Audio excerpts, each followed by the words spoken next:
বলেছেন যে উনি পর্যালোচনা করে আদেশটা দেবেন। বর্তমানে আদেশটা পেন্ডিং। অভিযোগটা বলেন। অভিযোগটা চারটি মামলা কেন করলেন? ওনার বাদীর কোম্পানি হচ্ছে চারটা কোম্পানিতে উনি বিদেশ থেকে কিছু চিজ বাটার এগুলো আমদানি করে দিতেন। একটা দিতেন শাকসবজি, আরেকটা দিতেন হচ্ছে কুকারিস সামগ্রী, গৃহস্থলের সামগ্রী। এই যেহেতু চারটা কোম্পানি, এই চারটা কোম্পানির জন্য মামলাগুলো আলাদা আলাদাভাবে করতে বাধ্য হয়েছি।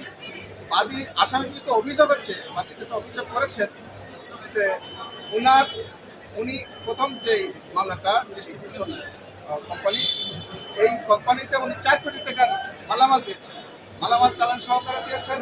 কিন্তু আসামিগণ তারা তাদের সফটওয়্যার পরিবর্তন করে এই মালামালগুলোকে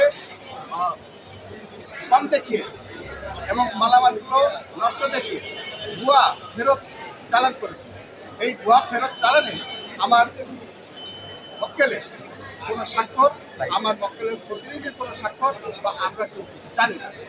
এইভাবে উনি 4 কোটি টাকার মাল গ্রহণ করার পরে উনি 2,50,00,000 টাকা আমাকে ব্যাংকে পরিশোধ করেছেন এবং 1,50,00,000 টাকা আমাকে আত্মসাৎ করেছেন।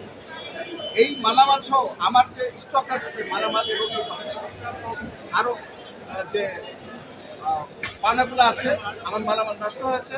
টোটাল 4টা মামলায় 5,60,00,000 টাকা আত্মসাতের দায়ের করে আমি